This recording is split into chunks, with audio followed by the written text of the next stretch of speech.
Hey, it's OKeefe, and welcome to our 90-minute highlight reel. If you're in the health, fitness, nutrition business, you run an e-com, online business, I've put together a 90-minute highlight reel that will blow you away.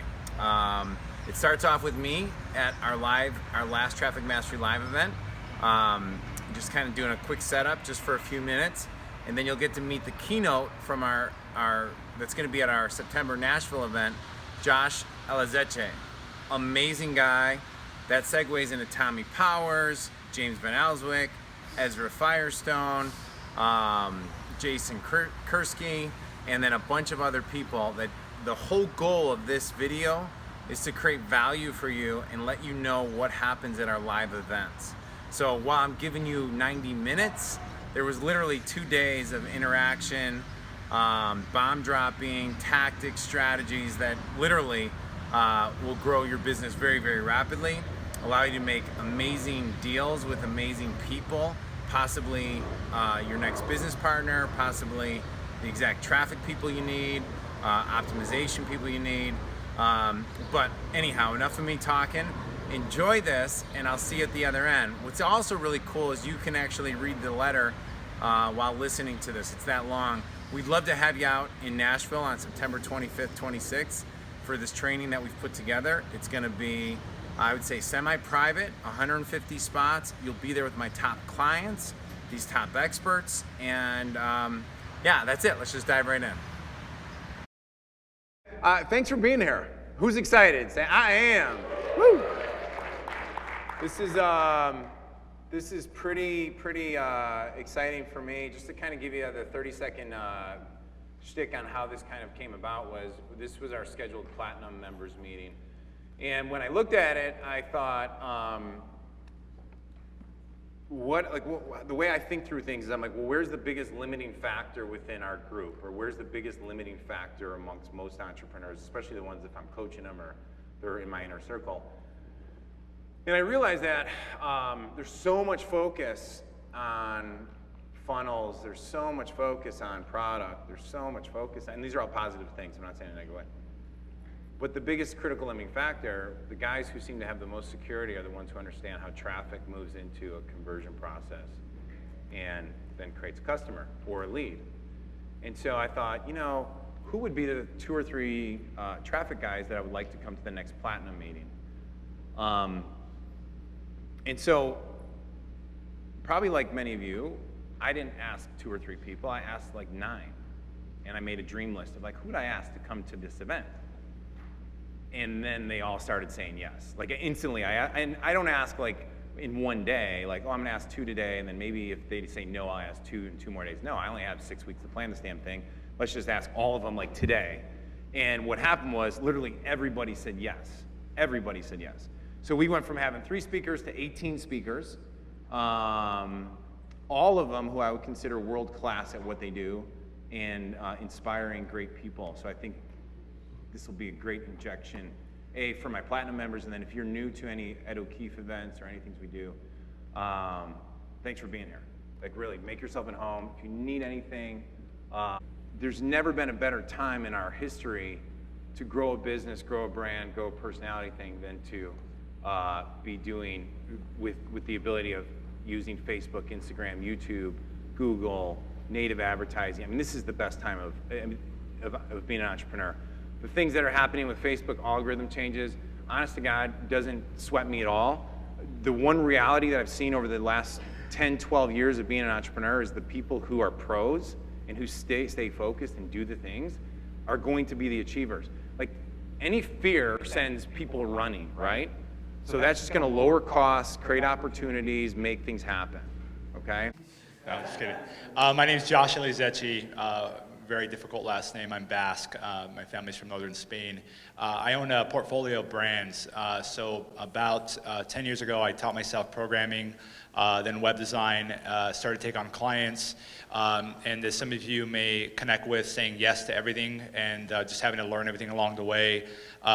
Built a team of almost 80 people, sold that company about 3.5 years ago, and took a very quick vacation, which I thought I was going to be like retired and all that, and I realized I was way too young for that, and drove me nuts. So I decided to double down on the brands that we have in the portfolio, and to kind of go deep and acquire our competitors and build that out. And so we are in the health and beauty space, as well as several other sectors. We own and operate everything in-house, zero debt, zero outside funding. Everything from the $100 I started with 10 years ago, and we'll do about 65 million this year in revenue, hopefully more, depending on how things go. So that's what I'm focused on. Based in Scottsdale, Arizona. We do all of our fulfillment in-house. We're bringing our manufacturing in-house as well.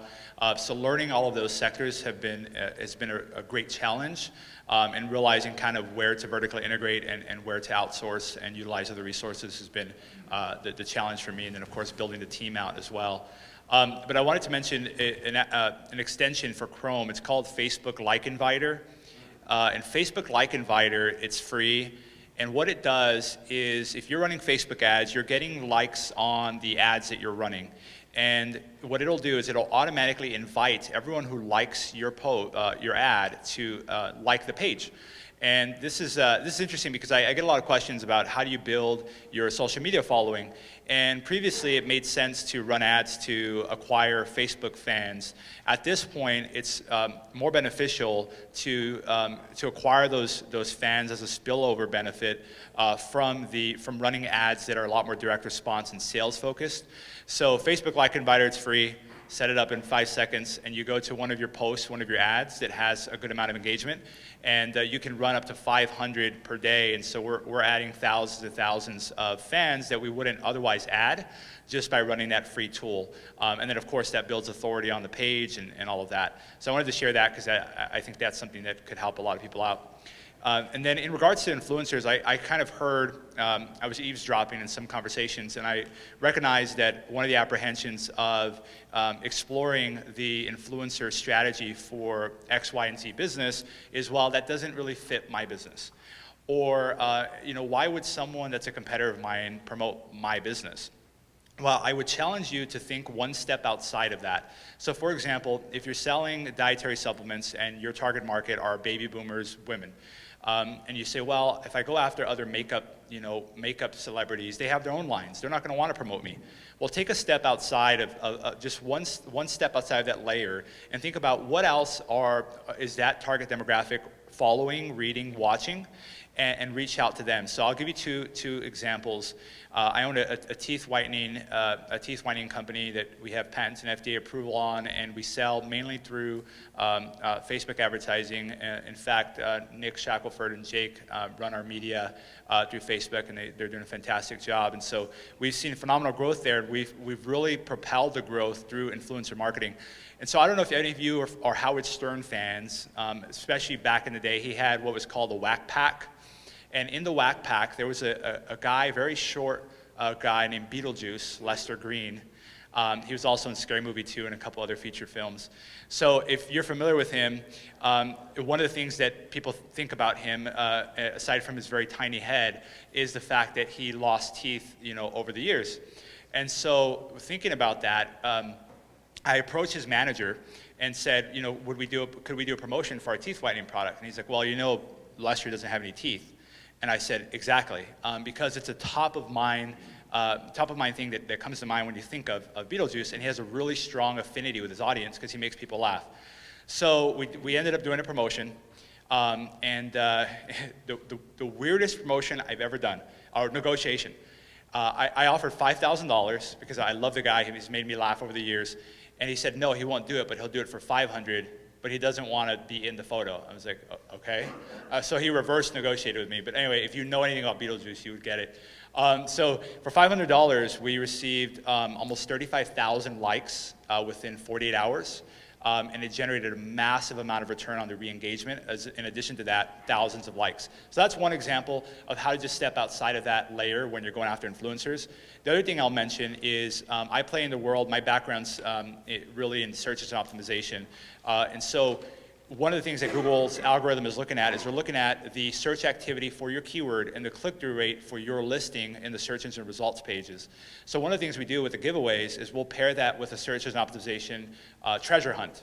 And so we'll say, go to Google and type in healthy muffins.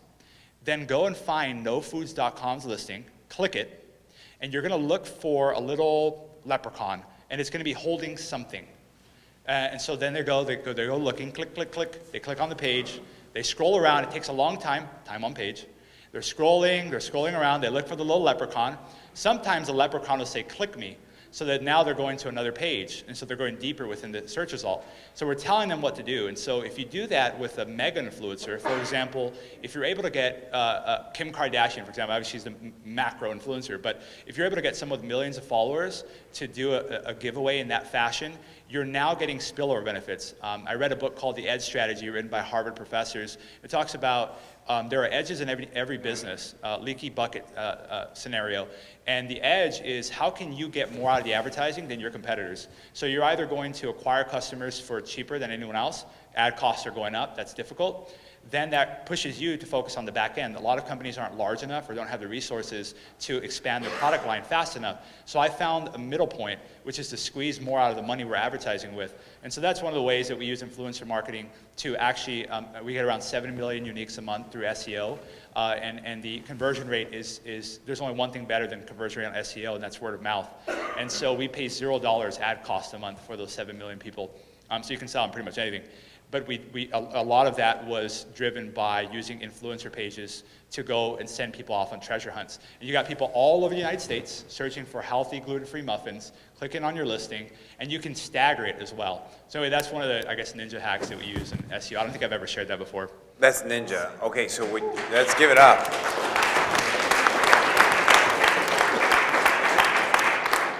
So if you wanted to just completely take out your competitor, right? You can figure out all the paid keywords that they're getting conversions on, go to a third party like news site, do a giveaway of one of their products even, like say, screw it, I'm just gonna give away their products because my brand's not ready yet or whatever. And you say, hey, go to whatever, blah, blah, blah, type in this keyword, go down to this website, click here, find this, and you give it away, like send them some traffic, who cares? But you're gaming the keyword ranking and creating all the engagement. So when you're ready, you now turn that over, then now you can, you have the ranking. So if it's like best gluten-free waffle, right? You now own the #1 spot, so now you can promote whatever you want on that page. Exactly, yeah, you can literally, so we've, I wasn't gonna share this part with it. This is, there's like white hat, gray hat, and black hat, and this is, do you want cameras on or off? All right, cool. So now you can see why I would want Josh Elizeche to be our keynote speaker in Nashville. Young guy, super bright, super smart. And I asked him to really do two things. One is chunk up, which means to really share his thinking about building a big $100 million brand. And preparing it to sell, as well as chunk down and go deeper on the influencer strategies, the SEO strategies, and influencer marketing is so hot right now, so it'll be a great experience. So my next presenter, who is on a panel at the event, just like Josh was, is Tommy Powers, and he'll be speaking and going really, really in depth into YouTube marketing. After Tommy, I have Ezra Firestone. And so what Ezra will show in this video clip coming up is exactly how much you should have budgeted when you're growing your business. And then the third thing is James Van Alswyk will show an awesome way to scale your Facebook ads. So I'll shut up, let you enjoy it. Bye. Like make the audience go, oh my God, really? So you can do that? There's really two things. I know I heard a lot with video. Two main things for me with video that have been like transformative is sequencing. So we use this technique called objection stacking. So basically, in essence, what we're doing is we're trying to determine through customer feedback, communication, comments, emails, support, whatever we can to get what are the big objections of why people don't buy. And then we're using those messages, remarketing, to overcome those objections. And that's like, I mean, it's crazy. It was really, really. Can you give us an example of like how you use it to a Perfect certain example product? was, matter of fact, Mark Stockman introduced me to Organifi. He introduced me to Drew. Oh, So one of the things we did with those guys was price and taste. So we would run this ad on price. Drew is in this video. He's in his like PJs with these boxes, all of this Organifi behind him. And he's basically telling people, try it because we know you'll love it. Let us give you 50% off because we want you to try it because we know you'll love it. And then the taste objection was, let us send you a free sample because we know when you taste it, you're gonna love it. So that's kind of like an example of how, you know, you can use that. I would say it's a retargeted audience, right? It's So retargeted. what type of retargeted audience? So you've been to the website, you did not convert. Oh, so one of the things that was really good with that, something I've carried over a lot. I actually learned this from Six Pack Shortcut guys. Actually, Justin, he's probably not in here. Justin Brook mentioned it before, but I never really did a lot of it. Six Pack Shortcuts team really taught me was time on site and how to set it up with Google Analytics. So we just basically was able to go in Google Analytics and then layer session duration greater than, you know, maybe like a minute or 2 minutes. I think it might have been a minute or a minute and a half. So like 60 or 90 seconds. So it would be, you came to the site, you didn't convert, but you was on the page at least 90 seconds. Yeah. Then it would fire. And that, the objection part, like really converted well, but then when we layered on that session duration thing, it literally like doubled, it like doubled the convert. It was crazy. Wow. So that's something we use even right now. One of the campaigns we got running right now where it's you be on the site at least 2 minutes. We only retarget you if you've been on page at least 2 minutes. You can set that up real easy in analytics. And you can then push that audience into AdWords, and then you can use that across all of the channels. Yep. Awesome. Cool. Let's give it up. Tommy! I got one more thing with video. I didn't really hear, I maybe missed a couple sessions, but I didn't hear anyone talking about this. I think this is really important because I'm kind of the guy that's, you know, where the puck is going and not where the puck is at. Programming is becoming a big thing. You guys are paying attention, Facebook Watch. They're investing heavily in content. Netflix, Hulu, Amazon, all of these big tech companies are investing heavily in content, but more specifically, program content. So almost like TV shows that they're basically taking that. And so what we're seeing is a trend of, so again, with the sequencing, we're seeing this trend where, and a lot of people alluded to, you know, having these multiple videos or whatever, but there's also this trend where we're seeing more of programming style content. So instead of saying, I'm gonna have a multiple videos, I'm gonna have a message, like let's take a VSL for example. I could take that same psychology and bust it into like 5 or 6 videos, maybe of 5 minutes each, telling this story, and then I'm tying together almost like how the TV shows do. It's like when they go off, the next episode, they like, whet your appetite, and it's like, oh my God, I gotta tune in. So we're starting to see a lot of this kind of happening, and I think a lot of that is because the big tech companies are pushing the user behavior is following what the companies are pushing, and you see a lot of them invested in content, more programmable type of stuff, being digital, and I'm like getting a lot of like really solid data around there. Like I think it's gonna be like the next wave, and like I think we're about to change the game with it. So in other words, when you're saying like, so for example, like you're talking about Facebook, right?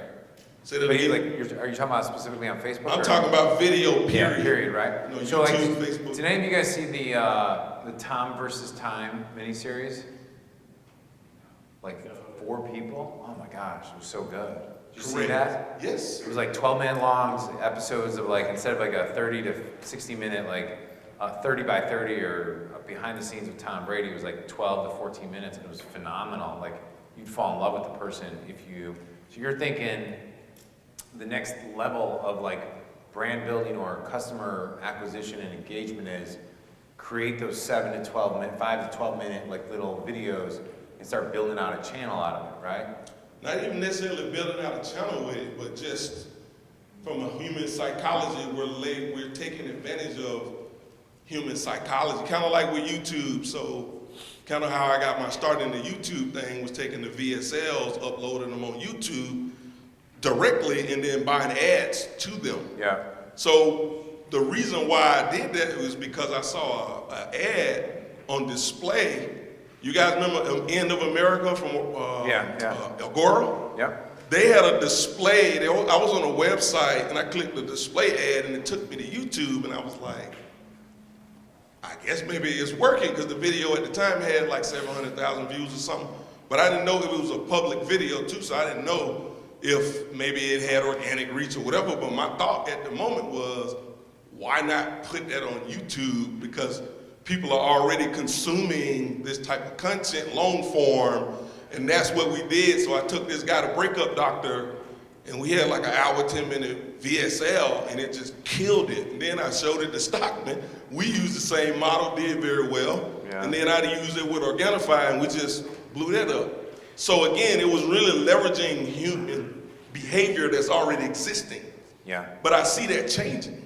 And the tech companies are driving that because they're investing in all of this content, and they're pushing a lot of this programming, and the users are gonna adapt to that. So like, where is user behavior going? And then I wanna just like get on top of that. Yeah. So taking that Tom Brady model and then using it as a sales tool. Right. Like, let me ask a question. Like, so like for example, like Lady Boss, right? It's your brand, right, guys? I'm just making sure I'm not screwing it up. Like, I don't know much about, like, right now the current framework is Facebook Live, I'm live, or I'm in a studio and I'm doing a presentation, right? Whereas like Gary Vee has a like, you're watching his life. Perfect example. You know, in a thing. So you're like, so for example, I'll just take it and apply it to No Foods. What you're saying is like, who are our people? We got Spartan Racers, we got Tough Mudders, we got, like, why not create a mini-series that has nothing about the food? The food is like an added benefit, like, oh yeah, you know, we're following, Colin O'Brady's doing, do you guys any know who Colin O'Brady is? All right, cool. Well, this is a great example. Like, this is a great example of like, he's famous in his small market, but no one knows who he is. But he's a young guy, he's an amazing guy, blah, blah, amazing TED Talk, summited the 7 summits plus North and South Pole or some crap like that, like in less than 132 days. So he holds the 2 world records. And now he's doing another world record, which is in this summer, he's going to summit every single, highest peak at every single state in the United States, right? Like, No Food should actually sponsor the whole mini-series. 100%. And like, you know, he's eating these cookies and whatever. So that's what you're saying, you believe that's going. Well, who just said that? Yeah, Brandon. Yeah, I was thinking like Red Bull, but you invert it, where Red Bull did the videos after they did the brand was out there, and then they started creating all these cool ass videos. Yeah, totally, man. I'm with you. I love it. I'm almost talking about like scripting this. Yes. Not like super, but it's almost kind of like getting writers who write these dramas and shit. Like with the hook and at the using end. it as a mechanism to sell, and then you driving consumption with remarketing. Because what you're doing is, if you see video 1 and then see video 2, I can show you an ad to drive you to video 2. Right. And I'm basically pushing you down a funnel, and then I'm leveraging user behavior that people are already used to. I think it's like, that's literally what I'm working on right now. I think it's about to be like next level. Give him a microphone, would you? Just give him your mic, and then this will be nice and cute. Yeah. So let's say there's like 6 videos, okay? So they see the first video, you brought cold traffic to it. It's kind of like a mini series broken to pieces. So you're running ads to go from 1 to 2, 2 to 3, 3 to 4, and then you're just asking them for like the call to action or money at number 6? Yes. Or who knows, because Yes, actually you could be but- sponsoring the whole damn correct. thing throughout the whole thing, because that's how users are like, that's why podcasts are going to consume. But 6 is like straight, like I'm super aggressive conversion, you know what I mean?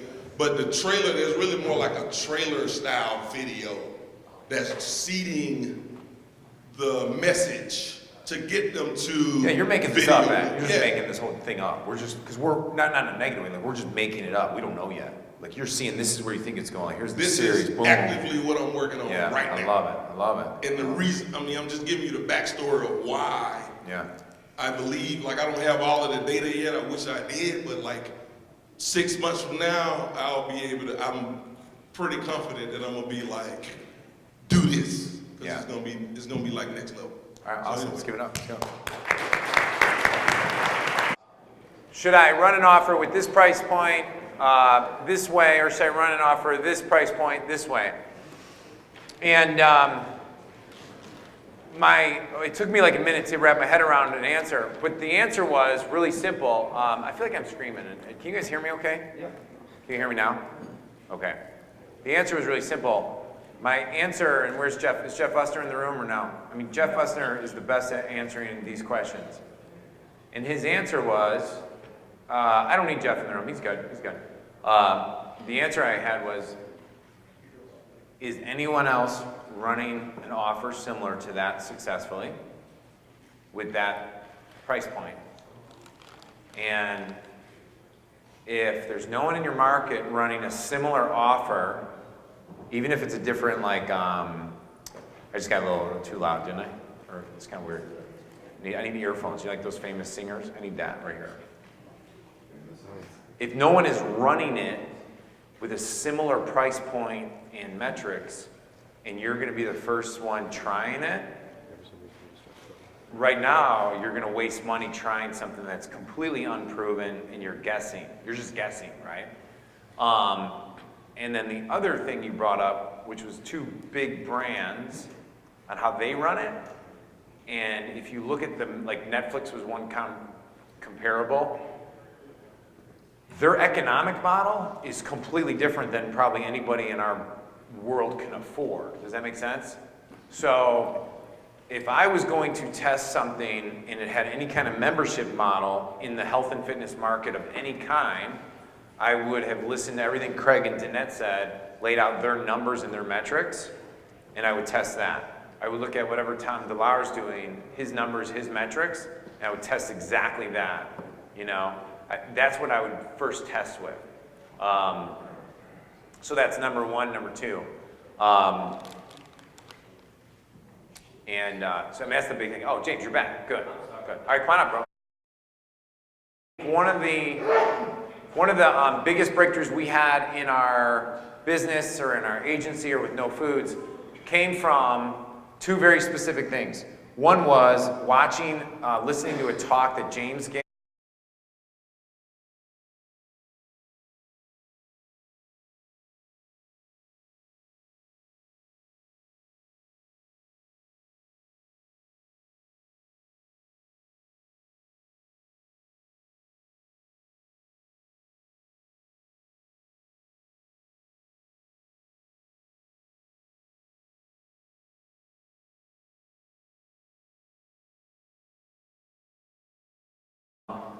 When I listened to James talk, I needed to hear like how to go from $0 to $25,000 a day, because everyone else is teaching how to sequentially bump your budgets. And then he explained why that's actually not as safe. And then I listened to another one by Tim Bird when he talked about the surfing method, which we're going to talk about that later, so don't steal the thunder on that one if you're going to. So, okay, cool. And when we layered both of those things, we went from spending around $1,000 a day to consistently spending 15 to 25 grand a day every single day. And then we learned more stuff from Nick yesterday, so this is just so exciting for me. So I'm totally excited because this guy drives leads. He's got an amazing story. 30 employees. I don't even know how many leads you're driving a day. I don't really care. It's just badass stuff. So let's give it up for James Van Elswick, everybody. Let's go. Thank you. All right, everybody can hear me? Mic's working and everything? Okay. Listen, I'm so excited to talk to you guys today. It's unbelievable. I live in Paris. My office is in Tel Aviv. I flew here a few days ago, and I'm usually a pretty outgoing networking guy, but I've been pretty tired from the jet lag and a little bit lost on things, so I apologize for that. But hopefully today I can embrace you guys and give you some value. I had a bunch of different things proposed to talk about. I run a lot of different traffic sources. I run native advertising, so like Rev Content, Taboola, Outbrain, etc., as well as Google and Facebook. I sat down last night and just kind of redid everything because I really wanted to give the level of value that everyone has given me so far, and I felt like I needed a day to kind of gauge the audience and see where you guys are at and see what you could utilize and appreciate. So I'm going to go through today and just break off actionable items. And what he said about the phone or laptops, like really listen to me for the next 40 minutes because I can pretty much guarantee that what I'm going to give you, you can implement and make money on today. I'm an obsessive person. I push hard on these things. I believe in it. And the people in this room obviously are people that take advantage and execute. So it's definitely important for me for you guys to listen because I know you'll be able to make some money off of this. I want to go a little bit into who I am and why you want to listen, kind of give you a little social proof, etc. I own a company called Purple Leads. We do everything from lead generation, agency, e-commerce. We spend about $1 million a month. Sometimes a little bit more, sometimes a bunch more, depending on the time of year. As Ed said, we've got 30 full-time employees, which is everything from video creation, content writers, media buyers, and the whole 9 yards. We are, consistently pushing out very high numbers in a number of different verticals. So it gives me the chance to see a lot of data and a lot of different methods used in a lot of different ways by doing both e-com and lead gen and other things. To explain my level of obsession, which I go back to very often, and I think people that are good at what we do obviously are obsessed, and that's why they're able to execute at the level they do. Ed had kind of mentioned it, and I'll follow up with you here. My story going background, I'm a call center guy. I left this business around 2013, 2014. Large-scale call centers in Florida and Chicago. And I started to generate my own leads for these call centers via television direct response, just because the lead guy always wins. Even when I was losing money, he was still getting paid and making money. So I decided to really push on generating my own leads. And eventually I decided it's a much better business to do digital marketing because I didn't have to have so many people touch my money before I got it. It's just like me and a computer. And I really enjoyed that I could be dependent on myself and closed loop. I realized real early that the key to everything in this business is your traffic source. We live in an auction-based society or auction-based ecosystem with advertising. So if you don't have your traffic source locked in, it's going to be an issue. There's policy, there's spend caps, and the different things that kind of hurdle us that I wanted to fix. So in an effort to fix this, I actually moved from Amsterdam to Israel. And Tel Aviv, Israel, if you don't know, is the epicenter of media buying in the world. It's one of the only places I've ever lived that you can walk into a bar and tell people that you're a media buyer, a campaign manager, and they know exactly what it is.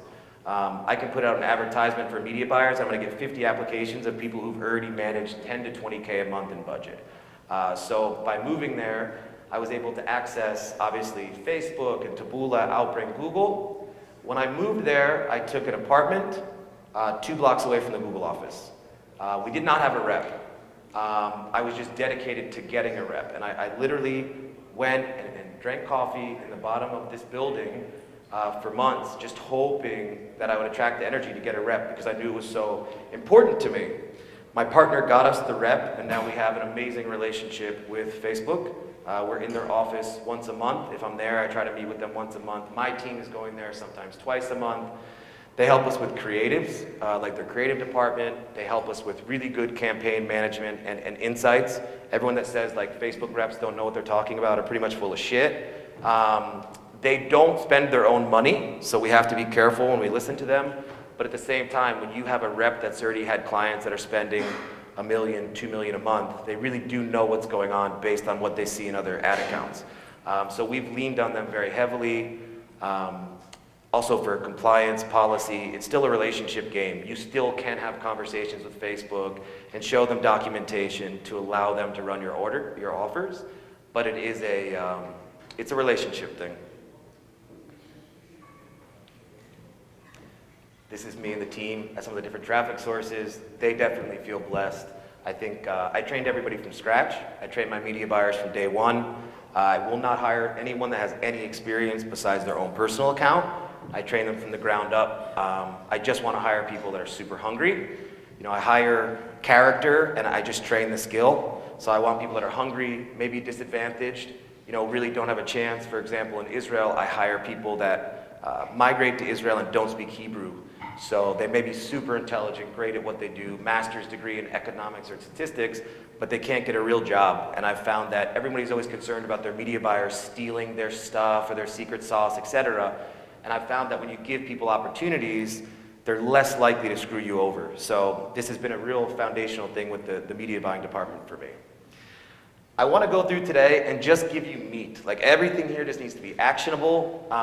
My slides are super simple.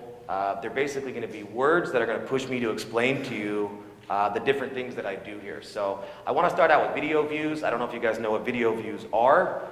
This is a campaign objective. Instead of running purchase or lead, you can run something called a video view.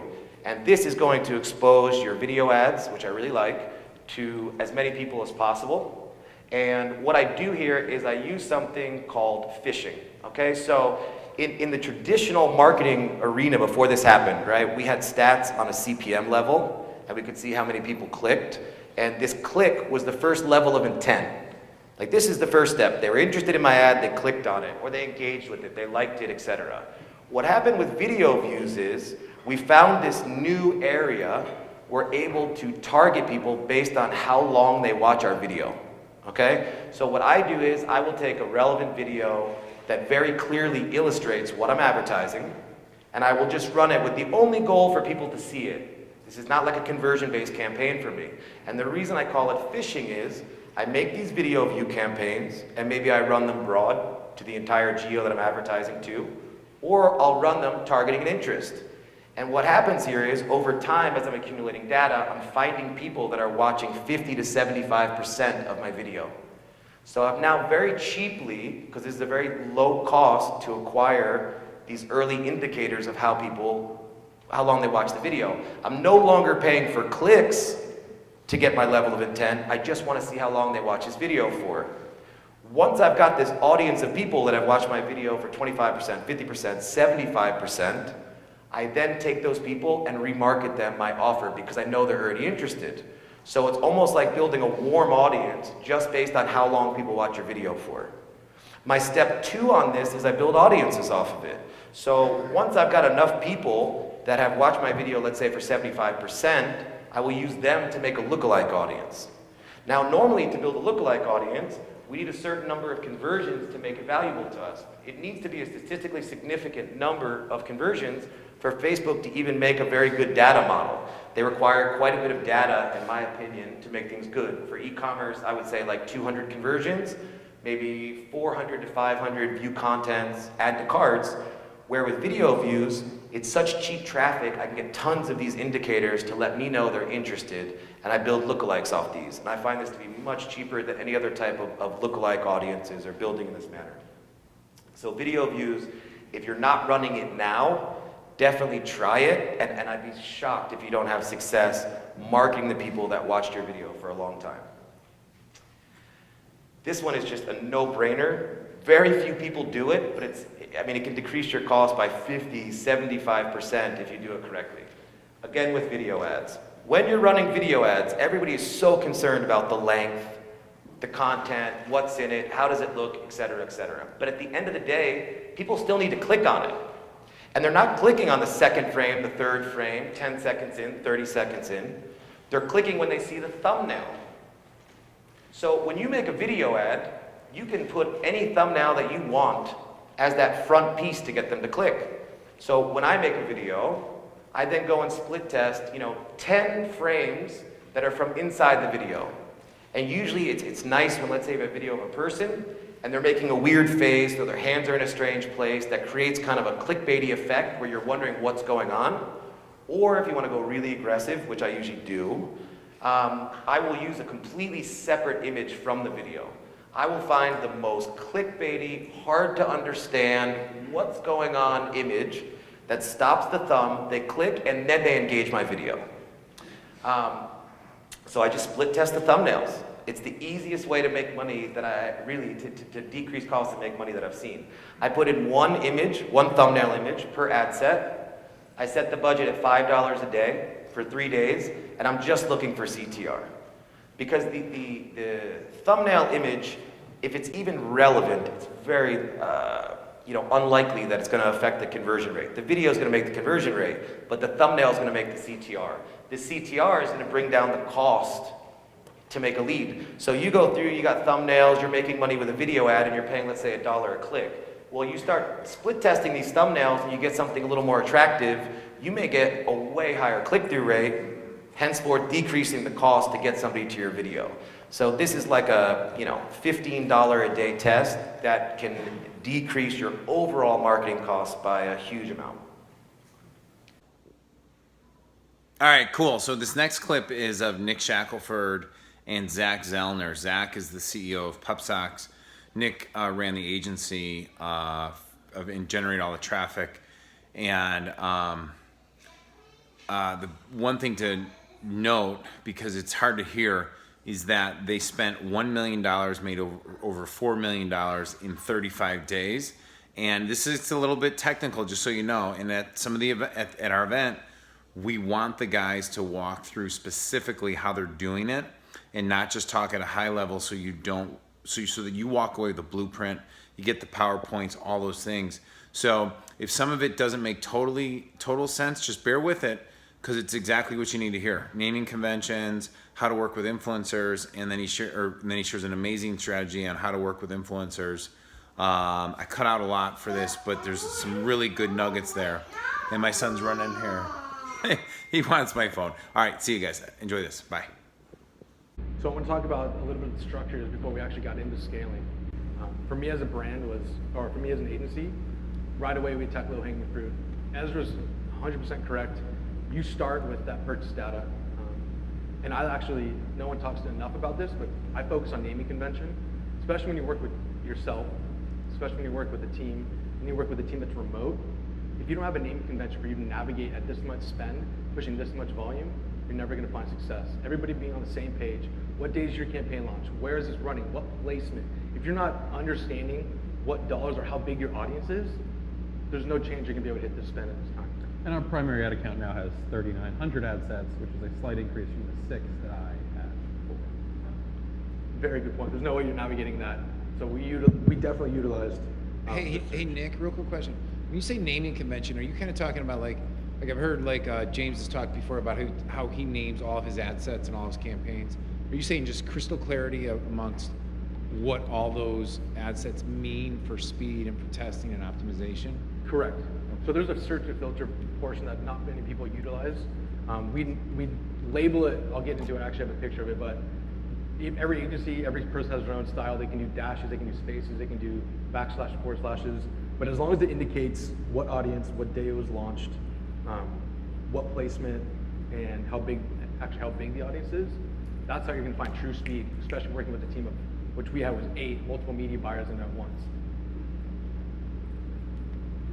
So when we started, now this is a touchy subject with that release that just happened of uploading custom audiences and no longer getting that feedback back. Back in the day, you could actually upload it, you can find out where your purchasers are from. So we started with the low-hanging fruit, 1% lookalike audiences we will always launch with. We will always turn to remarketing right away because that's usually where the most purchases you're gonna get.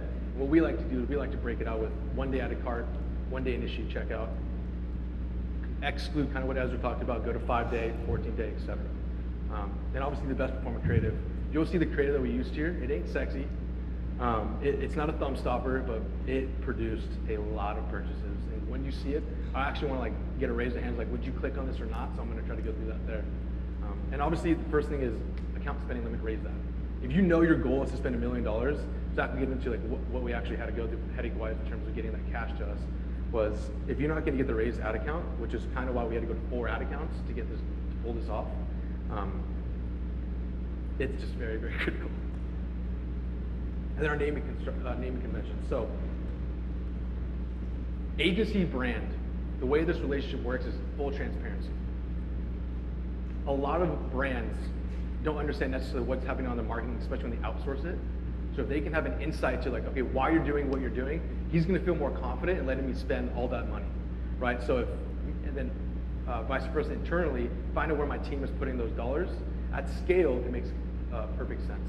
So how we always structure all of our campaigns, we have prospecting manual bids, re-engagement, remarketing. The difference between re-engagement and remarketing for us is remarketing has already seen the website. They've gone a little further down the funnel. So if I would have to detail it out, it would be at the very top. Prospecting, re-engagement, they haven't touched my site yet. They've only seen my ads, they've engaged in my stuff. But then we get remarketing, they've already been familiar, very, very familiar. And then we get into the naming convention. So you can see at the bottom, date was launched. The reason why the date launched for me is so important is because after a certain amount of days, if that budget's been exhausted, if the ROAS is where I want it, I know there's scale there. And how big that is, depending on the audience size, if there's scale, if I can push through. If it's only 100,000 people, there's no way you're getting scale. That you're gonna burn through that, especially at the budget to push it. And then obviously labeling with the creative and the targeting. Is leveraging Facebook pages to run your image against their audience. So specifically, let me go back and do it. You're gonna find your influencer that, there's two reasons why people purchase. Price and a recommendation from someone they trust. For instance, we took I Heart Dogs. That's probably one of the biggest Facebook pages there are. Great people to work with. And we said, hey, like, let's do a deal. I want access to your Facebook page. I want advertiser access. I want you to post organically, and I want to put my ad dollars behind it. Because I knew what audience we're going to convert. I know if I put my dollars in my targeting with their branding of how loyal their customers were, oh man, I'm going to find extra scale. So which we found was on our way to the $7 million, we got a little boost of $134,000 just by running the same image to a different influencer's page. This is a strategy that a lot of people aren't leveraging right now, mainly because they don't know how to talk to the influencer, because I don't want pay for post. You can I'll pay you $100, you can post all day, all you want. But what I want is I want that advertiser access. That's where the goods are. So we control all that. We know our targeting. We know who we want to hit. We want to run through our lookalike audience with running through someone that they trust. And these were the socks we went through. So you can tell I Heart Dog in the corner. This was in partnership with Pup Socks. This engagement was just obviously off the hook. It was great. And this is kind of like when I've talked all the way at the beginning, 6 creatives that really did the trick were these 6. So at the prospecting level, your Pup on Socks videos, it was a ride. I'm telling you, it was a ride. At the prospecting level, to pull off a around of 3.7, 3.8, that was special. Again, our remarketing, Black Friday, big deal. These were really good feed stalkers. And that, just jump back, that Black Friday ROAS, the middle ad there, I mean, we're talking about like a 6-figure spend day, similar to the Cyber Monday. We use a similar ad on Cyber. I know that on Black Friday alone, we brought in just under $500,000 on Cyber Monday, just another $400,000 on day. So that's a significant ROAS of that spread. Hey, real quick. So about 6 years ago, I was in a meeting with this good-looking young hippie who was giving me relationship advice, who was an e-com, and I was always so interested in, like, this guy's doing Google shopping.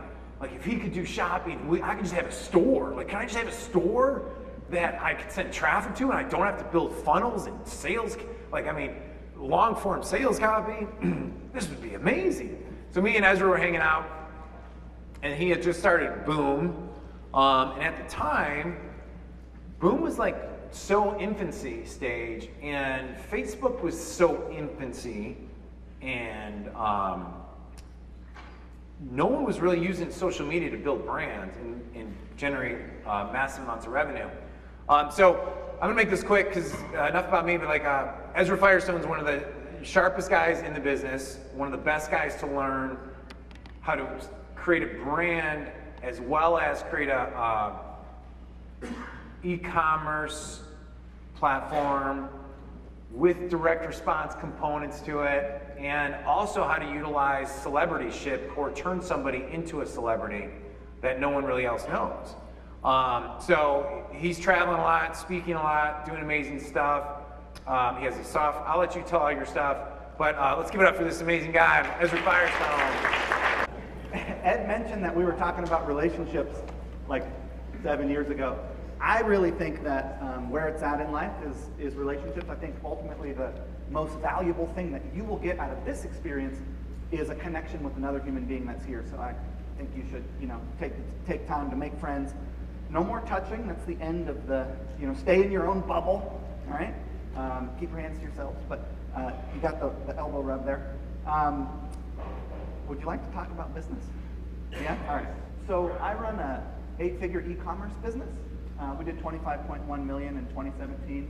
I started in 2005, and I've been full-time making my living online since about 2009.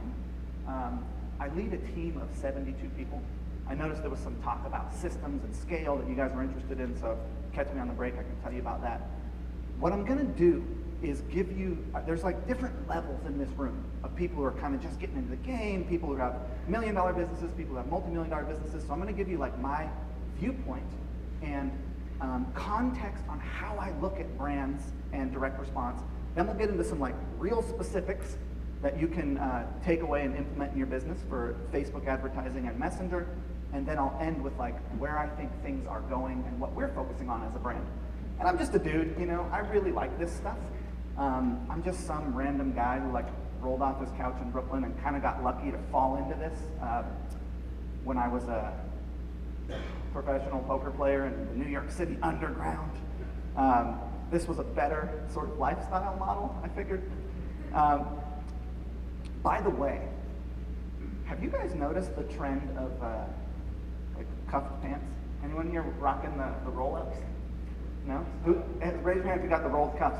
Okay, a couple people. There's cuffing of sleeves on the arms as well. That's happening. And I noticed a new thing recently. I travel around and get to meet different groups of people. Who here has chest? I'm not manly. I don't have chest hair. Raise your hand if you got chest hair. Chest hair people? All right, right on. So that's good.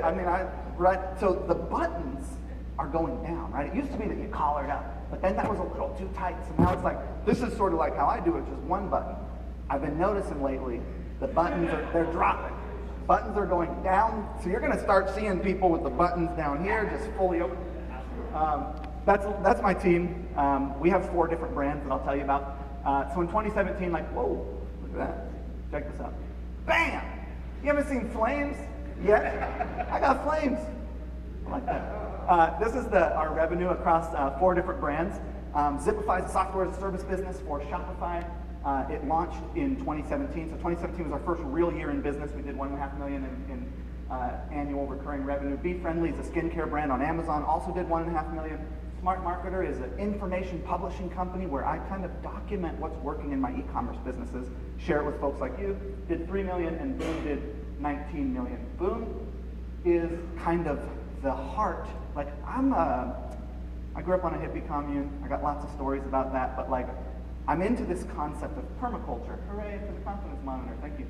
Permaculture is a farming term, and the idea is that you reuse all of your assets to their greatest benefit. You capture the rainwater and you water the garden. You use the chicken shit to go into your compost, right? So for me, what I'm really great at and kind of what I've been fortunate enough to fall into and innovate in is e-commerce.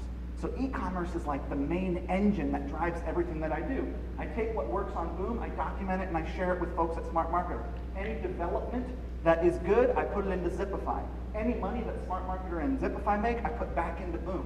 So I have my businesses I have 72 employees siloed across 4 companies, but they all kind of work together. So I'm giving you a little context on who I am. Now I'm going to talk about advertising, because I think that like if there's one thing that you want to develop a skill in as a business owner, it's advertising. I'm a big fan of I think that like as a human being, the skill set that you want is mastery.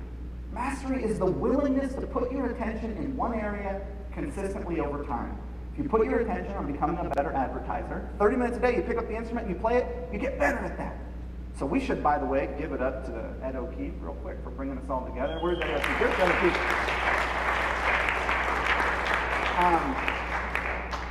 I think you get what you want from people who have it. Old school apprentice model. And for someone to stand up and be willing to be the catalyst to create community, it's a beautiful thing. So thank you for bringing this together, Ed. And this is traffic mastery. So I'm going to start talking about traffic. In 2017, to generate that $25.1 million in revenue, we spent $6.2 million on paid amplification, 90% on Facebook, and about 10% on Google, give or take. My viewpoint is that there's a perfect top line to spend ratio. If you do $10 million a year in revenue, I think there's a number that you should be reinvesting in paid amplification into your business.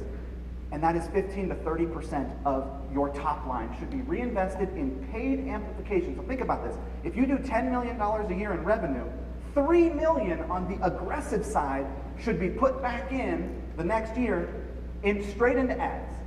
And on the less aggressive side, you do about 1.5 million.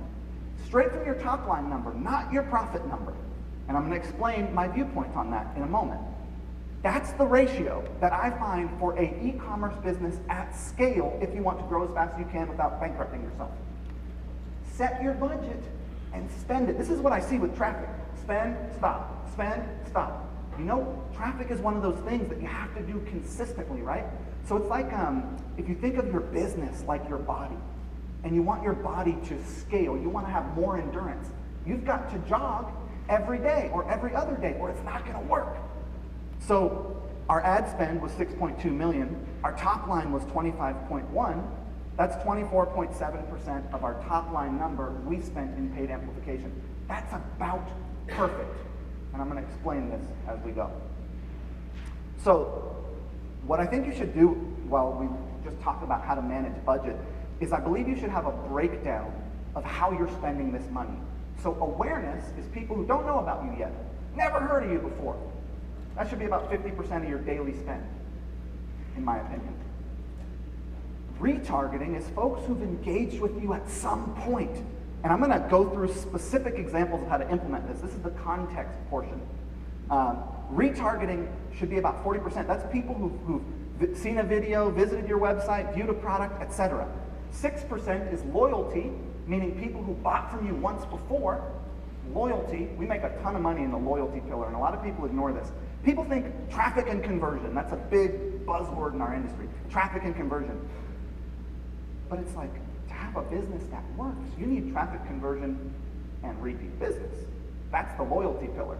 And then there's loyalty content, which is not direct response. It's just amplification of content to people who know about you.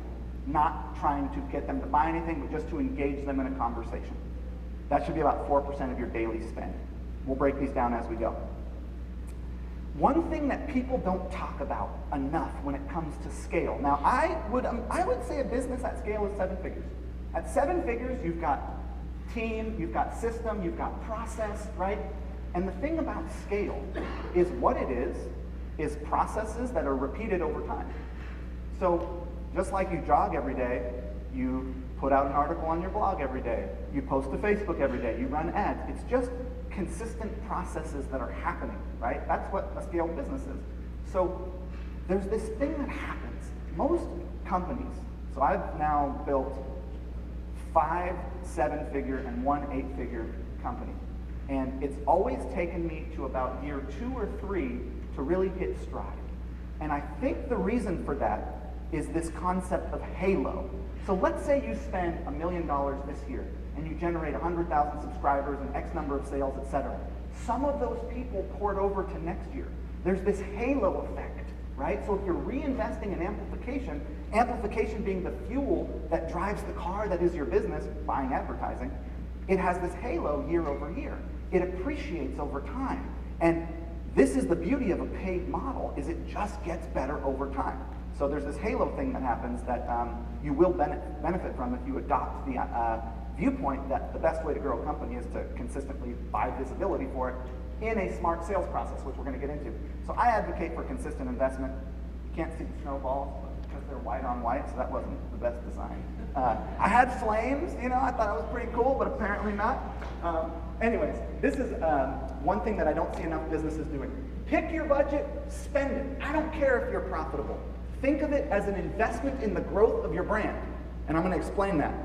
So what your business is, in my opinion, is a group of people who are having a collective experience. In my case, I'm communicating with women who are over 50, who are experiencing the process of aging, and everyone's telling them that that's fucked, that it's dirty, bad, and wrong, pardon my language, that you need to tuck it in and tighten it up and inject yourself and anti-wrinkle and anti-age. And this is a group of people, by the way that you are sold things is you're broken and I can fix you. You stink, buy deodorant, right? This is like classic model. Someone convinces you that you have a problem by telling you that you're wrong in some way, and then they just happen to have a solution. I think there's a better way to sell than that. So in my case, it's women over 50 who are having this experience of aging and everyone telling them that it's bad. Well, we're coming in with a different viewpoint on that, right? We're a pro-age cosmetic line. So the first thing that you have is a group of people sharing a collective experience. For Smart Marketer, it's businesses who want to grow in e-commerce, right? That's like the group of people who's having the collective experience. For Zipify, it's if you have a Shopify store and you want to boost that Shopify store with ads. And multiple communication mediums. That's it. That's all your business is. It's a group of people and different ways that you communicate with them. In my opinion, conversion, selling someone something, is simply communication. The better you are at communication, the better you will be at conversion. And I think communication is really what it's all about in life. I think the better you are at communication, the better you will be at relationship, at intimacy, at connection, because you're able to actually feel what's going on and communicate it. So, back to getting away from the hippie stuff, the hairy stuff, which I tend to travel to. The big two for a brand is emails and ads. If you really think about it, that's all you got. Back in the day, I used to think of my brand as an email list. You know, I'm 05, 06, 07. That's when I got into the game. Like, before, I was just learning, but we had built a 7-figure business before 2007. And back then, what a brand was an email list. You were like, I got an email list. I can communicate with a group of people. Pixel lists came around, I want to say 2009, 2010. When pixel audiences came around, I was blown away because it meant you didn't need an email address to communicate with someone. What a pixel audience is, for those of you who don't know, is it's like when someone visits your website and you can now follow them around with ads on Facebook, and you didn't have to get any data from them. You just tagged them with a pixel. So emails and ads are still the big two communication mediums that you have as a brand. That all your brand is, a group of people and two different ways that you're communicating with them. There is Messenger. We're going to dive into that in a minute. Oh, damn, I got some flips, too. Wait, hold on. Oh, bam. You guys didn't know about that. You guys are not nearly as impressed with my slide animations as I think you should be, but that's okay. So, to recap, my viewpoint is that a brand is a group of people who are having a collective experience. Your goal is to establish connection and intimacy by adding value, i.e. commenting on the experience that they're having, offer solutions to problems that they face, which are your problems, and do so on multiple communication mediums. Fundamentally, this is what we're doing. I'm going to show you exactly how I do it on Facebook and why I do it the way that I do it, but I want you to understand the theory behind why my business is structured the way it is. What's special about this event is that this is our first time meeting, and I don't really know the story, but I know that all the women I meet are like, do you know who Danette May is? Oh my gosh, she's that blah, blah, blah, blah, and oh, so I had to like bribe them. But I didn't really bribe them, I just asked them to come and they agreed. So let's give it up for Danette and Craig for making it. So here's the question, the first question. Do you know how like Oprah does not want to know anything about her guests, like she doesn't want to know the answers, they don't meet before. I don't know any of the answers here. Actually, it's true with a lot of speakers.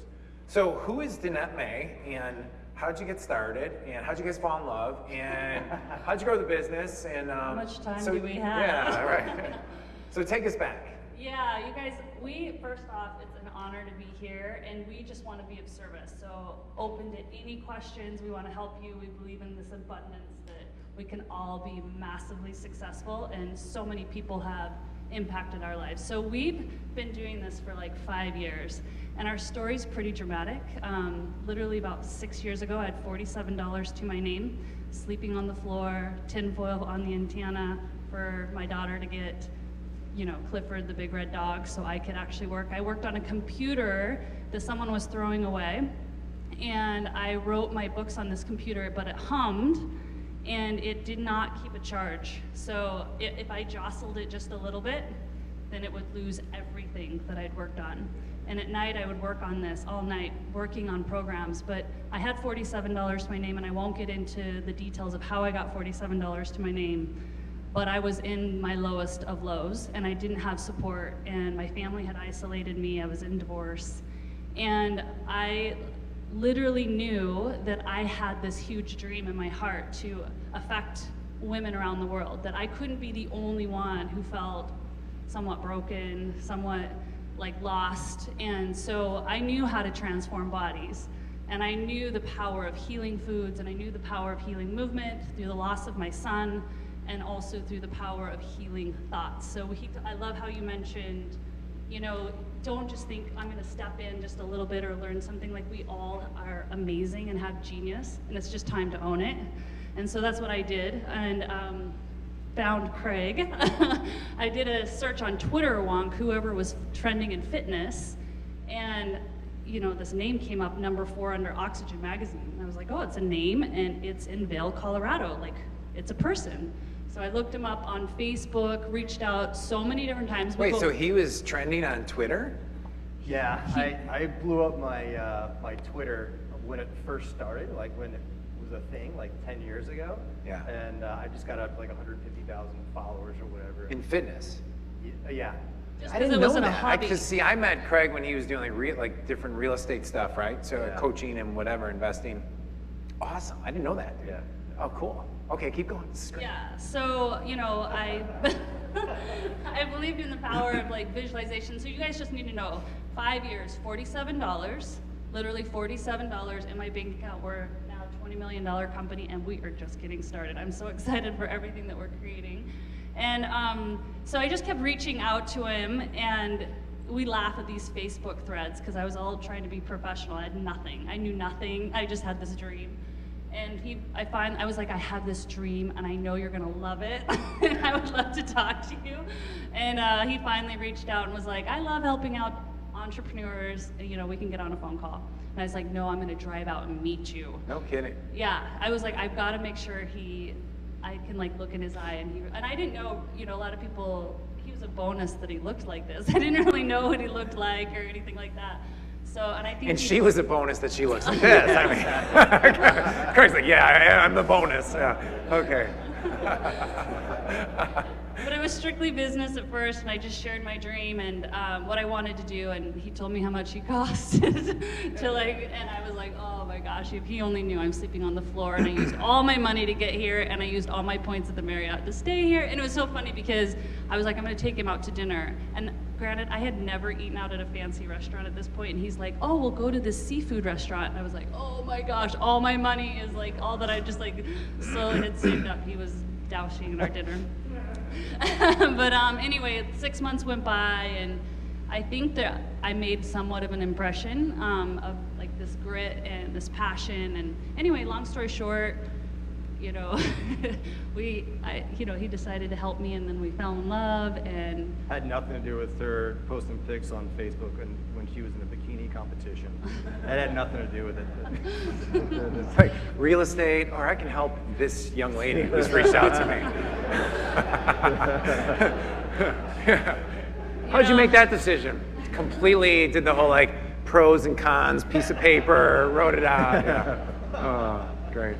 yeah, so anyway, it's just been an interesting journey. You know, we started off with Facebook, doing Facebook ads, promoting. Got banned twice. Got banned twice, and it's interesting because we just got invited to the Facebook headquarters. True. Where they totally knew, you know, algorithms about our brand that we didn't know, and they said we reached in 6 months 90 million households, and these were also people sharing, so it was a lot of organic, which was really powerful. Yeah, I think that's almost an interesting, almost a different stat, which is like $47 in bank account in 90 million households. You know, like not just the money, but like, wow, look how this person has come from a dream and whatever, sitting on a floor doing that. Jesse's wife, Sarah Blakely, had mentioned many, many times where she felt that way, and Jesse could speak to it better than I can, but it was like, she just knew that there was something greater. Question, pause point, how many of you know that you're meant for something even greater than what you're currently doing, right? Yeah, of course, or else you wouldn't be here. Awesome. Awesome. Okay, so let's, I'll go through a little tactical stuff, kind of like where'd you start? So you got banned, and then, so what was the vision of how we were gonna take like this idea and expand it, and how have you expanded it? Do you want to?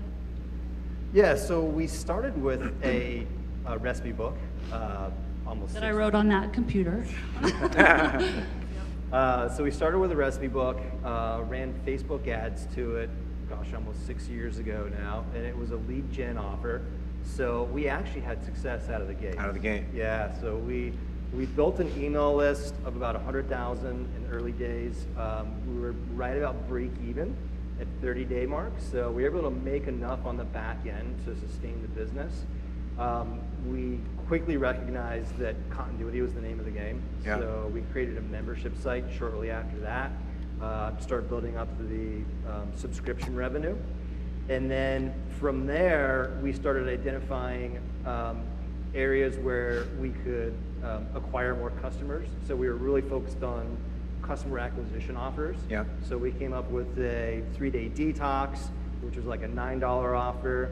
Then we did a 7-day jumpstart, which is like another $9 or $10 offer. So this was all positioned to... At the same time? So you were rolling out multiple offers at the same time? We were, yeah. So there was a time when we were cranking out new offers like every quarter.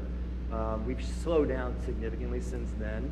So fast forward to about 2 years ago, we started promoting our 30-day challenge, Yep. that's our flagship offer now.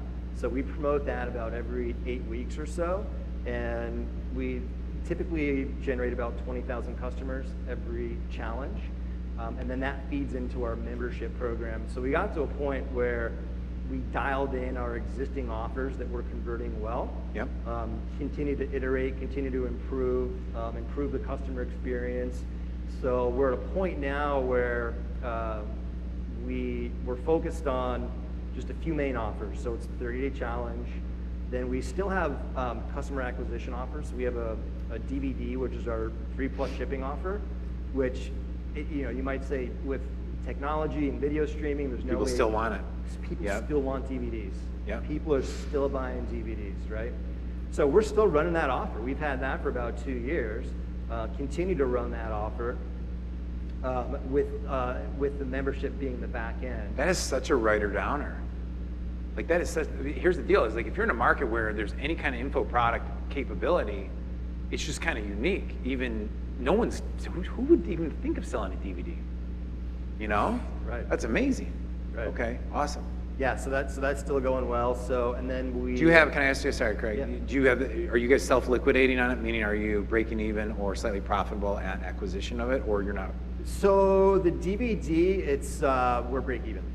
So DVD is break even day one.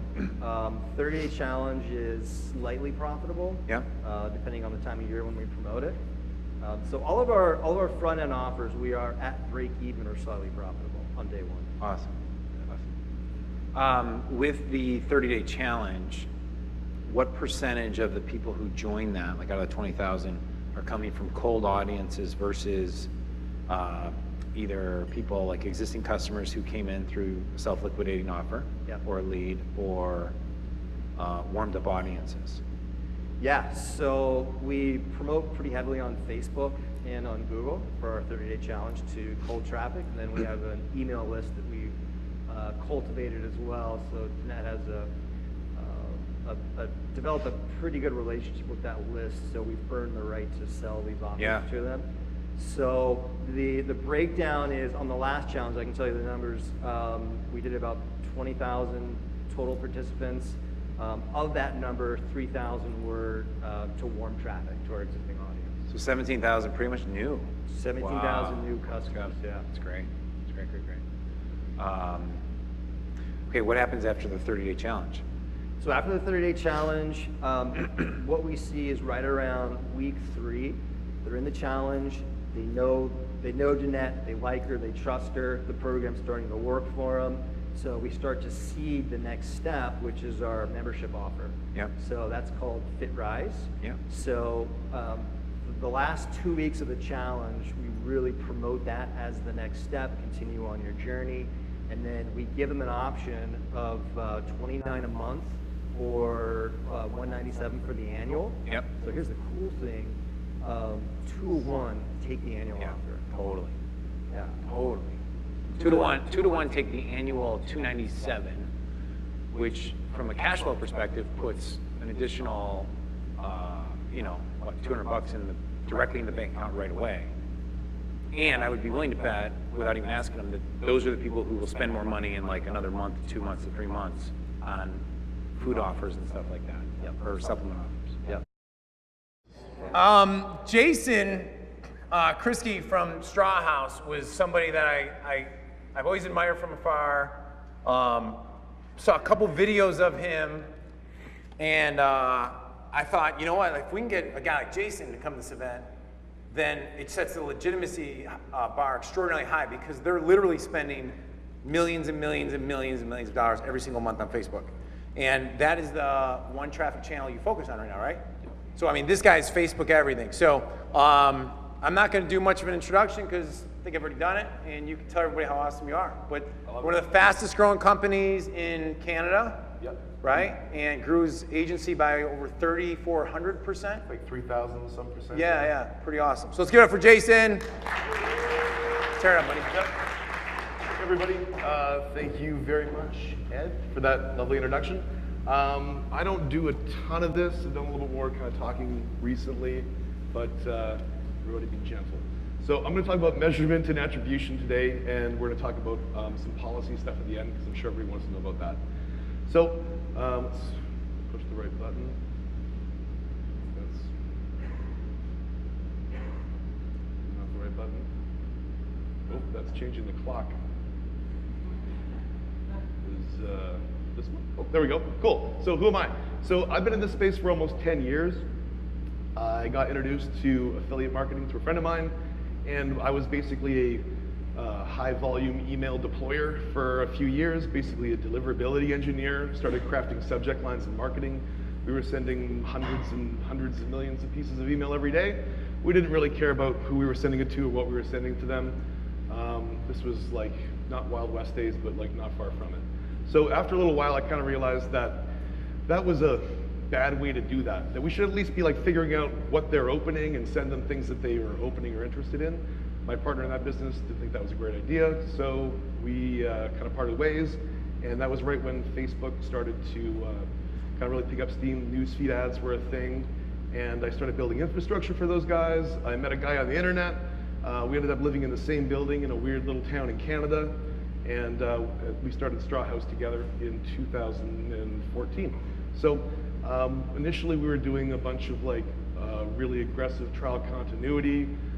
Then we realized very shortly on that that was probably not something long for this world, so we wanted to get out in front of things and build a lot of value for people. So we started working towards how to market products and direct to consumer on Facebook really compliantly with Facebook as a partner. So, that's the wrong way. Cool. All right, so what's measurement? All the acronyms, everybody's heard it. You know, basically though, in a nutshell, it's like how we measure and define what success is. So whether that's sales or CTRs, whatever it is. I'm going to talk a little bit about a case study that we're going to do here, like super briefly. Food Cycle is a company that came to us. It's a Canadian company, makes an appliance, countertop appliance. Not something that you'd think of when you think of direct-to-consumer, like direct response advertising. It's like a $300 price point. It didn't make a whole lot of sense to us, but they're like, hey, we're going to give you a bunch of money to test this out. We're going to see what we think. It's we spent like an $8,000 budget on our initial tests, and we didn't have any expectations. So we didn't know it was going to happen. We were just going to run through our media process, optimizing creatives, optimizing placements, doing our regular stuff. So what we found was, if you guys can see this on here, it didn't look like it was performing all that well for us. So we were tracking conversions. We're using last touch, pixel tracking. It looked like we were performing at like a negative 50% ROI. So, you know, we were, actually our CPMs were going down, our buying was effective, but we were just not being able to make it profitable based on the CPA that they were willing to pay us. Straw House is, kind of fast forward through this part, but Straw House is like a CPA growth agency. So we work where people pay us a fixed amount per sale, and then we buy media with our own dollars and produce the creative to happen underneath that amount, and that's how we make our margin. So if you look at these, you know, numbers, they don't look super positive. It looks like we just lost a bunch of money. But what we ended up finding was that we turned the campaign off, and like within half an hour of turning the campaign off, the client gave us a call, and they're like, whatever you're doing, stop doing it.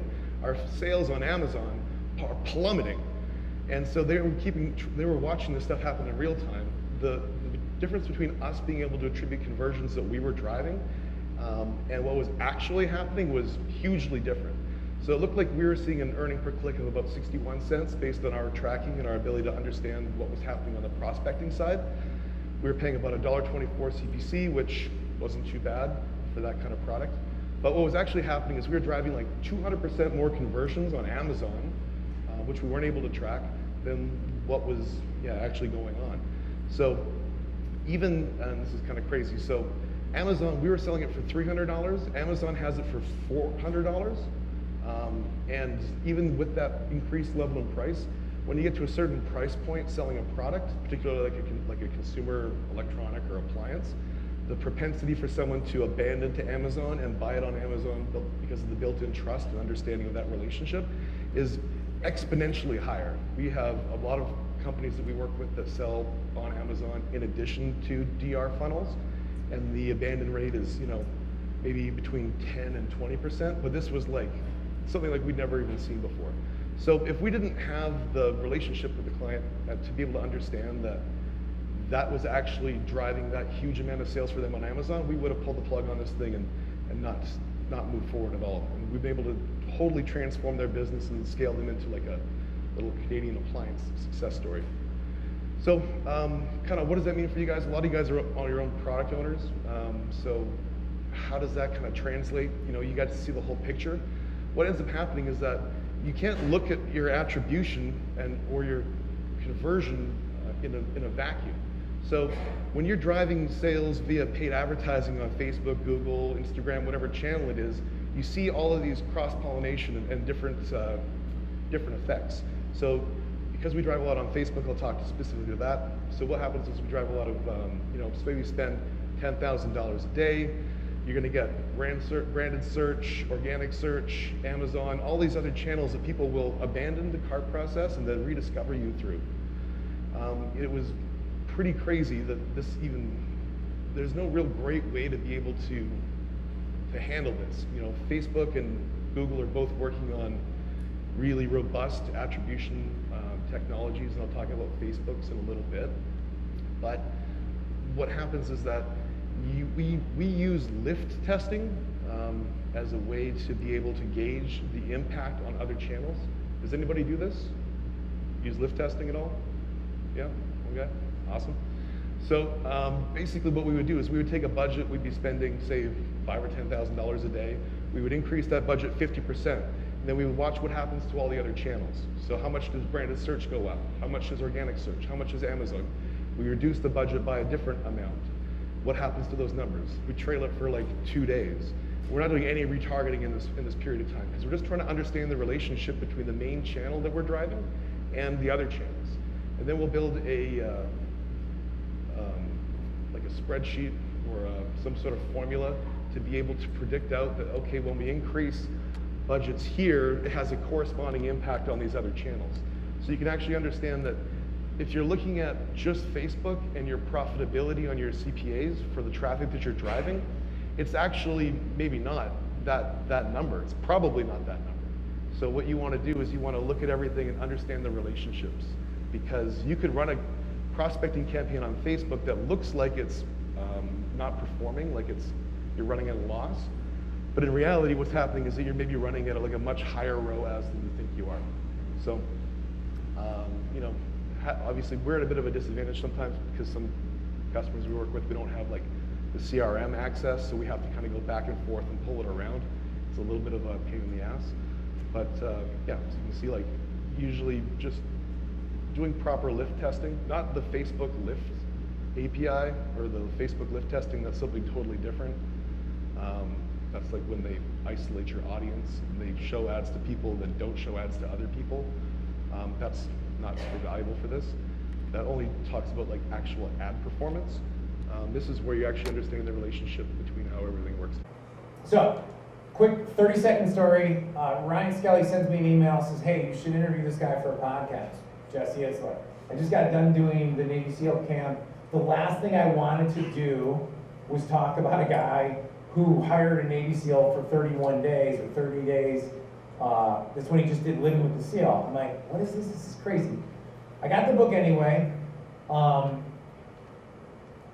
And within the first 3 pages, I was like, who is this guy? The book was hysterical. Who's read Living with the Seal? Yeah.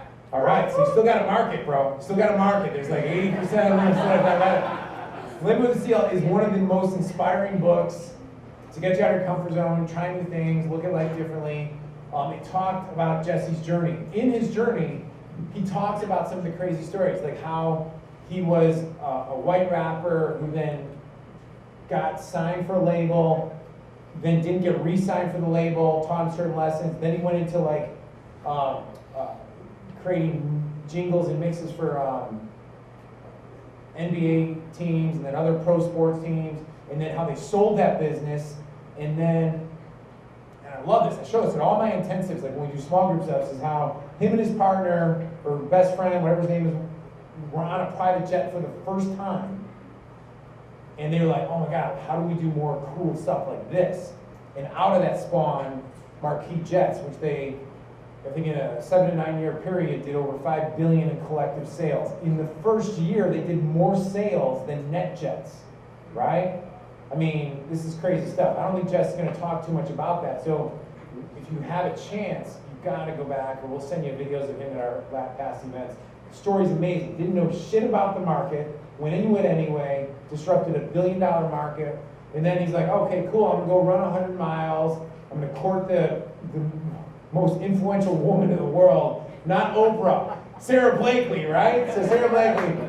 So he runs 100 miles for charity, and then he, in that process, discovers Zico coconut water as like a super hydration drink, right? Yeah, okay, cool. And it ends up, the story's amazing. You can actually read the book. What is it? High Fruit, or Hanging Fruit by the first founder, Mark, what's his last name? Rampolla. Rampolla. Amazing book about how he grew Zico. This guy shows up around page 83, and Rampolla was not excited about it because Jesse interrupted the whole deal that Rampolla had with Coca-Cola. Coca-Cola's like, well, we have another person in the deal. He's like, don't even say Jesse. It's like, boom, right?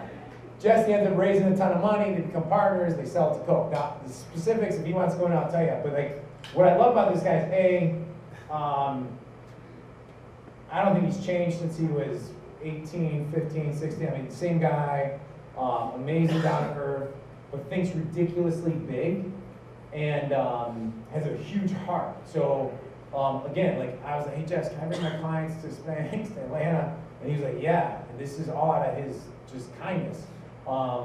Every person I've met in his ecosystem has only made my family's life better and my client's life better.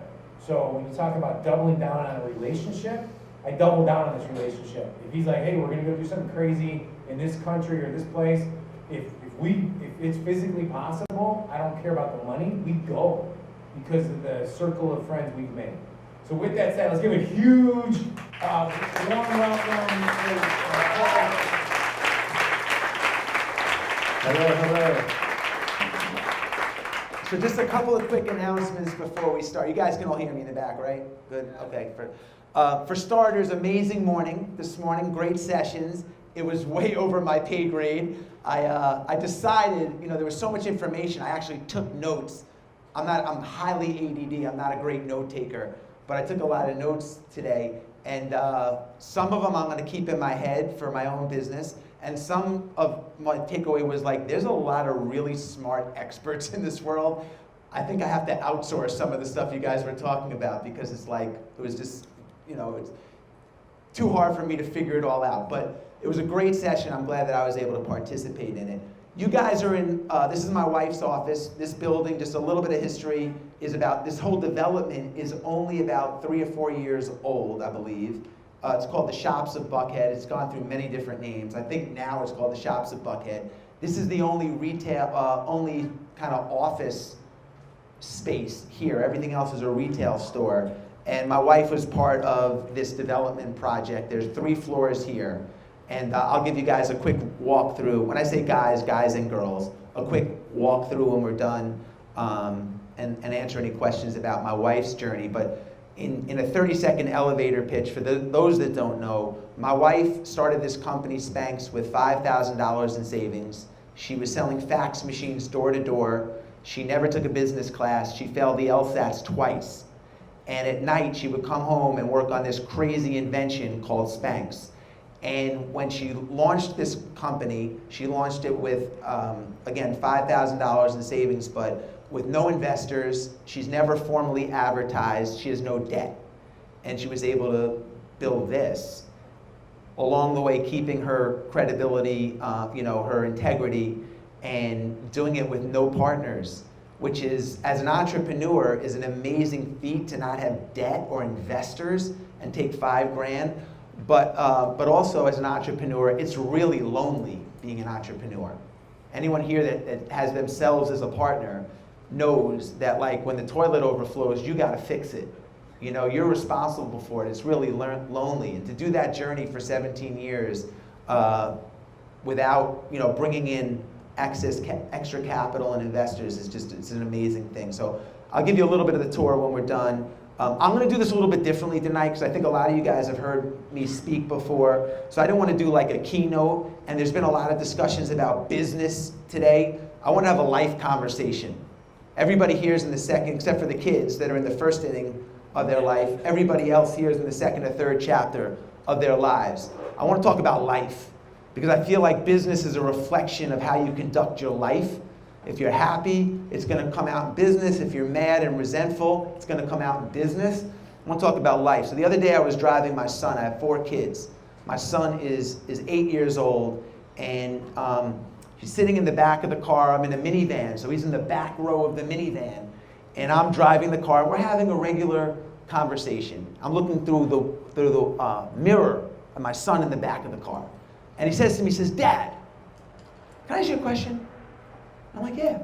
He goes, "What's a curse word?" I'm like, parenting moment. I said, a curse word is it's a bad word. His name is Laser. I'm like, "Laser, those are words we don't use in the house. Those are curse words. Words that are inappropriate in our home." I said, "Okay." We keep driving, and a second later he goes, "Dad, is shithead a curse word?" By the way, I don't even know if shithead is a curse word anymore. Like, that's almost acceptable language, like hear it on TV. So I said, shithead is a curse word. And I said to him, "Did someone call you a shithead?" And he's like, "Yeah, Lennon's been telling me I'm a shithead." His friend Lennon, his best friend. And I'm like, unbelievable. I'm like, I get to call Lennon's parents. And we keep driving, and I made him note to tell my wife. And a couple of seconds later, he says to me, he goes, "Dad, can I ask you another question?" And I'm like, oh God, he's gonna ask me like how he was, why was he in mommy's tummy or something, And he said, when I die, how will I recognize you and find you in heaven? That's a really heavy question to get from an 8-year-old. And immediately my entire world shrunk. And I was thinking about all the problems that I had during the day and the pressures, and I feel overwhelmed just like everybody else. And I said to myself, like, in that moment, like, I don't want to die. Like, I want to live as long as I can, man. I got 4 kids. I love living. And then it made me think, like, why am I even alive? Like, what do I love to do? What am I doing with my life? I worked really hard, but like, why are we alive? So Stephen Hawkins, one of the best brains, minds of our generation, certainly, maybe since Einstein, said that unless humanity inhabits another planet in the next 500 years, the human race would be extinct through disease, famine, potential warfare, global warming. In 500 years, if we don't take over another planet, the human species will be extinct. Before he died, he revised that prediction to 100 years. Let's say he's right. Let's just assume for 1 second that in 100 years from now, everybody's gone.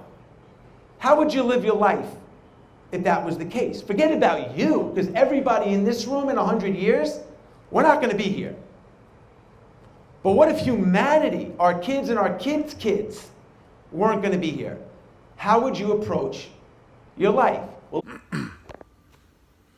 all right, hey, thanks for watching the video. So let me do a quick recap on a couple points and give you a special invitation to Nashville. So first of all, as you can see, whether you're new, whether you're intermediate, or whether you're super advanced, the level of teaching at this event is off the charts, amazing. And you know what was cool about this event was, and it's gonna be very similar in Nashville, is that the speakers hang out, they're around, they interact, they're part of the audience, which says a lot about the other speakers and why we ask people who are in the trenches doing the work on a daily basis so you can learn what's working right now.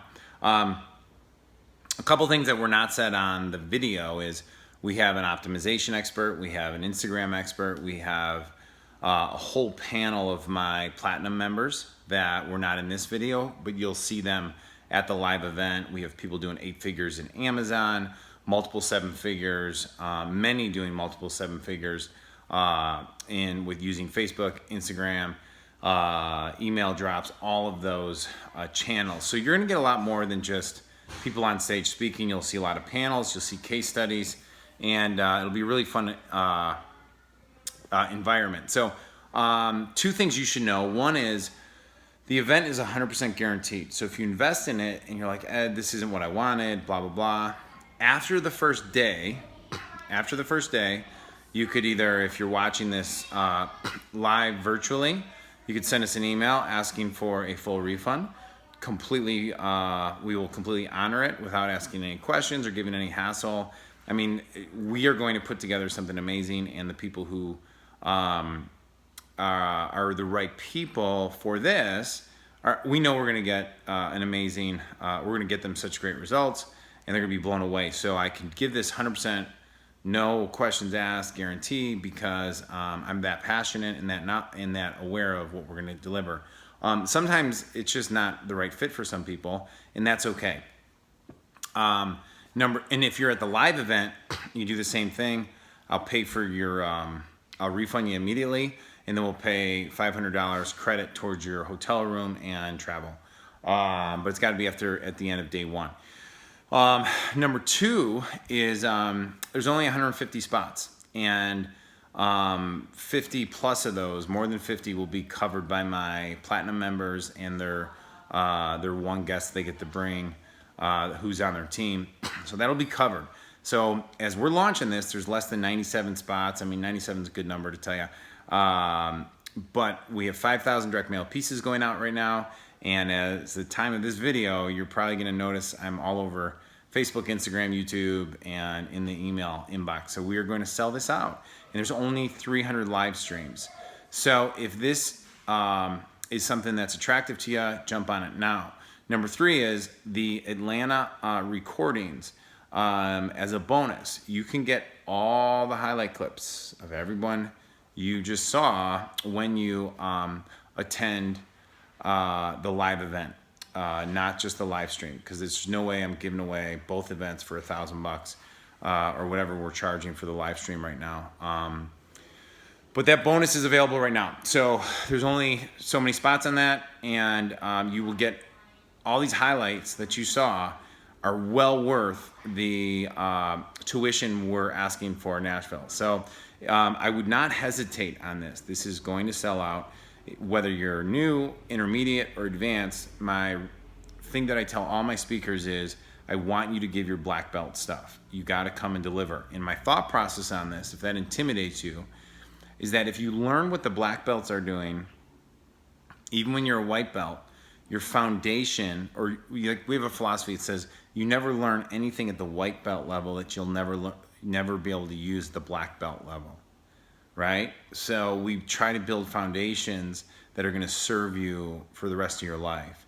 And if you think about the money perspective on that, a small 5% improvement, 1% improvement in your conversion rate, in your understanding of lowering your cost per click, being able to scale your ad campaigns, I mean, you're not getting incremental value. You're getting exponential results, which creates exponential value in your life, your financial life, your family's life, all that other stuff. So I probably have more stuff to share with you. There's more speakers that are going to be added, and I just would love to meet you. Oh, our party, we throw a big party both nights,